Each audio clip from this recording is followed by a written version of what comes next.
The following is a world-class Bullshitters exclusive.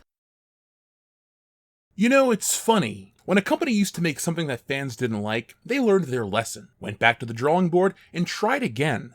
That's not the case with Hollywood. They keep trying and trying until whatever idea they want to force fails miserably in a blaze of glory. Terminator is a franchise that hasn't been good since 1991. They may not want to hear it, but that's the truth. At the end of Terminator 2, Judgment Day was averted, the T-1000 was vanquished, and Arnold Schwarzenegger died in the only acceptable scene for a man to cry. For nearly 30 years, it's been a terrible time to be a Terminator fan. Outside of some comics and video games, nothing related to James Cameron's classic sci-fi franchise has been worth a damn. Terminator 3, Terminator Salvation, Terminator Genesis. What asshole spells it like this? All three of those films have sucked to varying degrees. Terminator Dark Fate, the most recent cinematic abortion to feature Arnold Schwarzenegger's T-800 and my best friend's favorite movie, was an eye-roller for some, but dead on arrival for others, since the creators decided to take the modern approach and inject a dying franchise with identity politics and feminism. When the first images of the film popped up online, fans were confused with what they were seeing. Was this a man? Was this a woman? What was up with Linda Hamilton's Karen haircut? The questions were endless. When word got out that people were upset with the direction the creators took, the director, Tim Miller, took to the media to defend this disaster in the making by saying, "If you're at all enlightened, she'll play like gangbusters. If you're a closet misogynist, she'll scare the fuck out of you, because she's tough and strong but very feminine. We did not trade certain gender traits for others. She's just very strong, and that frightens some dudes. You could see it online, the response to some of the early shit that's out there. Trolls on the internet? I don't give a fuck." Ooh, talk about a comment that didn't age well. Tim came in hot trying to attack the detractors of what Terminator Dark Fate was trying to do in attempts to garner sympathy and support from the social media masses and bring in a new audience. How well did that pay off? Terminator Dark Fate would be released later that year to a resounding thud of disappointment, making it a flop at the box office. We did a drunk commentary for the film, and everything was as terrible as we thought it would be. If you're interested in that, check out the link in the description below. I apologize in advance. This past week, Mackenzie Davis, the actress that played Grace, aka the LGBT 1000, chimed in on the possibility of a sequel to Dark Fate. Oh, good. NME recently interviewed Davis about her new movie Irresistible when the topic of Terminator Dark Fate came up.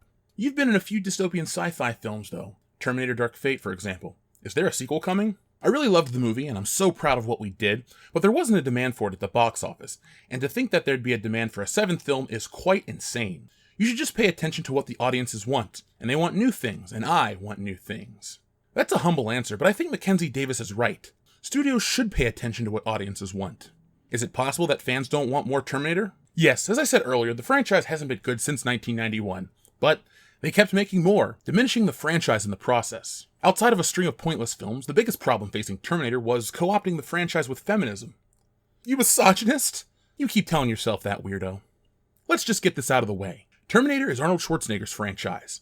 Not Linda Hamilton's, not Mackenzie Davis's, and sure as hell not Tim Miller's. Terminator has always been about Arnold Schwarzenegger as a killer robot from the future. He gets top billing in the films, he's the only actor on the poster, all the iconic catchphrases are spoken by him, all of the toys are based on him. He is the Terminator, and no one can dispute it's his most iconic role. Linda Hamilton, aka Sarah Connor, is not the star or the main character, and she knows that. But there's this online groupthink, which is a nice way of saying an online circle jerk of idiots who want to make Terminator the story of a strong woman who saves the day. She, Sarah Connor, pronouns pal, would have died without the help of Kyle Reese in Part 1, and she would have never escaped from that hospital without the help of John and the T-800 in Part 2. Also, she was useless against the T-1000. Sure, Sarah's slick enough to get unhinged and ruin Miles Bennett Dyson's family, but that's about all she could do. Now, if you think I hate Sarah Connor, you're just wrong. I've always liked her just fine, but this revisionist history of the Terminator franchise always being about Sarah Connor is just that. Revisionist history. What happened when Arnold Schwarzenegger stepped away? Well, let's just take a look at the numbers. Here's the Terminator franchise. Domestically, it's a steady decline with each film after Part 2. Internationally, it's the same story, except Terminator Salvation has a slight spike. But no matter how you try to spin it, Terminator Dark Fate is the worst performing film in the series. Why? Well, it's because of how the film was marketed with the feminism-first mantra that killed Ghostbusters 2016, Charlie's Angels, and Ocean's 8. It even hurt Star Wars as each film performed worse than its predecessor in the Disney trilogy. The numbers show exactly the same thing, too.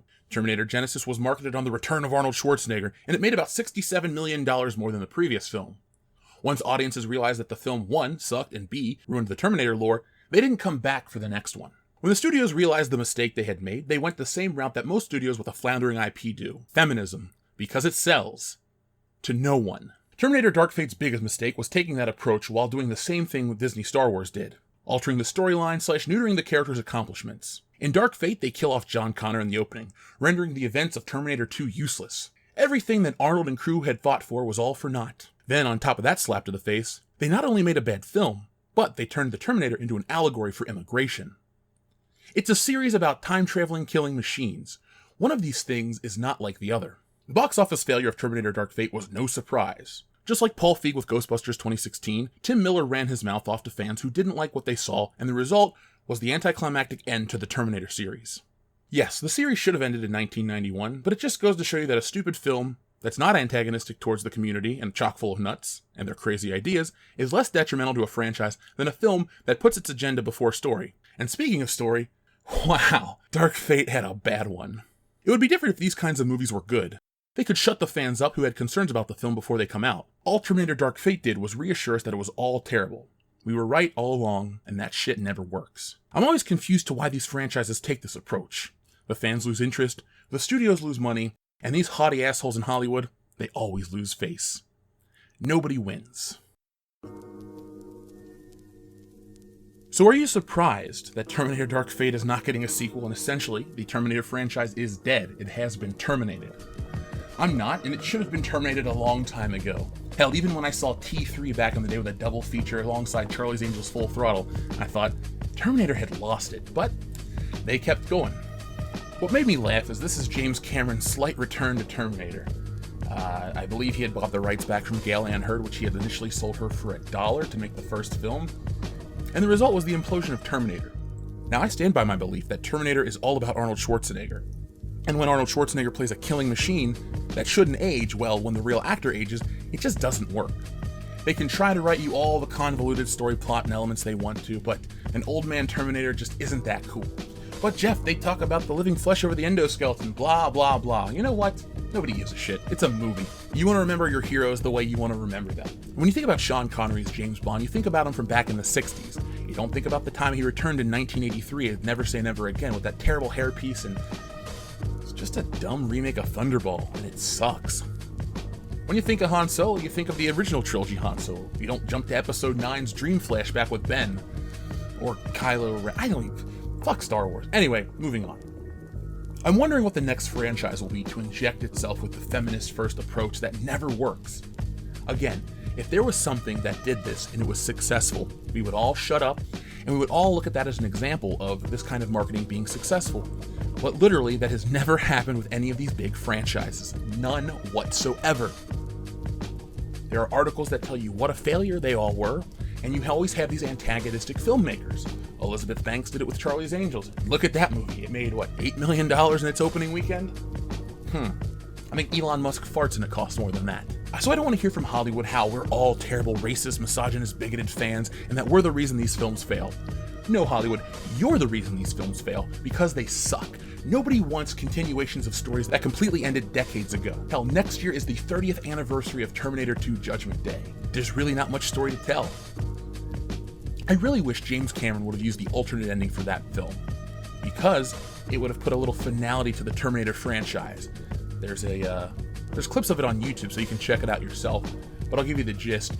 It's a voiceover of an old Sarah Connor talking about how Judgment Day was averted, John Connor became a senator, I think, and all was well. And they even talk about how Michael Jackson turned however old that year, but I don't think he lived that long, so maybe that part ages pretty poorly, but how could they have known? It's not like they have time travel in the real world, is it? Of course not. They would have seen Dark Fate's failure coming, and they wouldn't have went the approach they did. So folks, thank you for watching. I hope you enjoyed this video. I will be back next time with more, and do me a favor. Hit that thumbs up button and share us all over social media. We've seen a nice steady growth in subscribers, so if you're new to the channel, welcome. Go back and check out some of our older videos. We have tons of Star Wars content, geek culture content, live streams, Let's Plays, all kinds of stuff. Well, you might not be able to find the Let's Play video. That's buried pretty deep and probably unlisted, but it was Red Dead Redemption 2, and it was pretty damn fun. But I digress. If you enjoy what we do on this channel, we are over on Patreon. We are getting ready to expand our membership program and a few other things to help grow the channel. So when we get back from our 4th of July vacation break, expect a whole new WCBS. And by new, I just mean more. You love us? Well, we ain't going anywhere anytime soon. So folks, again, thank you for watching. I gotta go this time for sure. But before I do, I'm gonna ask you the same thing that I always do. Go out into the world and be excellent to each other.